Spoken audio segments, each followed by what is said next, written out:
Hi friends, সবাই কেমন আছো? এই দেখো রাত্রি 12টার সময় আমি আইসক্রিম খেতে যাচ্ছি। দেখছো কত অন্ধকার। দেখো আমার হাজব্যান্ডের সাথে আমি আইসক্রিম খেতে যাচ্ছি।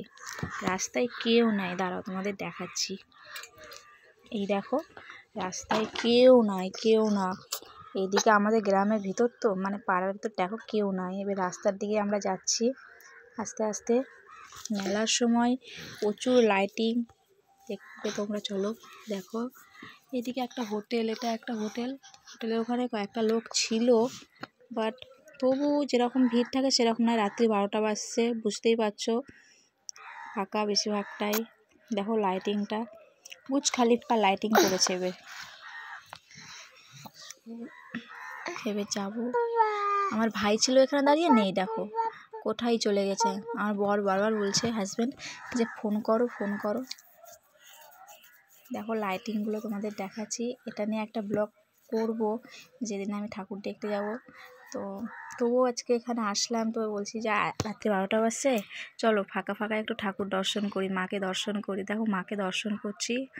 এটা আমাদের বাজার মা। এই মায়েরই মেলা হবে, এবার 18 দিন মেলা হচ্ছে। সো তোমরা দেখতে অবশ্যই আসবে কিন্তু। তো এবার আমরা যাচ্ছি আইসক্রিম খেতে। দেখো মেলাতে আসলাম, আইসক্রিমের দোকান বন্ধ করে দিয়েছে। যা, আমি এবার আইসক্রিম খাবো কী করে? আমার হাজব্যান্ড বলছে, শুভদা দেখো আমার বউ আসলো রাত্রে আইসক্রিম খেতে, তুমি বন্ধ করে দিয়েছো। মানে আইসক্রিমের লোকটার নাম, তখন কি করব। তো পাশে আর একটা আইসক্রিমের দোকান ছিল, তো ও লাগাচ্ছিল, তোকে বললো দাদা একটা আইসক্রিম। তো দেখো দোকান খুলে আমাকে আইসক্রিম দিচ্ছে, কি অবস্থা। রাত্রি 12টার সময় আমি আইসক্রিম খাবো। দেখো আমি আইসক্রিম নেবো এবার, যে কর্ণাটক আইসক্রিম। খুব ঠান্ডা হয়ে আছে, এত আমার হাত মনে হচ্ছে কি জ্বলে যাচ্ছে, হাতে ধরে থাকতে পারছি না। দেখো আমি আইসক্রিম খাচ্ছি। এখানে আমার ভাই আছে, ওই যে এটা আমার ভাই বলছে খেয়ে কাজ নাই। আর একটা ভাই বলছে ভাপা পিঠে খাবি।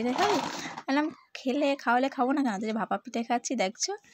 পুরো খেতে আমি না এবার বাড়ি যাই। ছোটো ছেলে বড় ছেলেকে ঘুম পাড়িয়ে এসেছি। দেখো রাস্তায় কেউ নাই, রাত্রি 12টা 12:30 বেজে গেল। তো ইউটিউবটায় ভিডিও করেছি। আমার ছেলে দেখছো কাঁদছে কিরকম।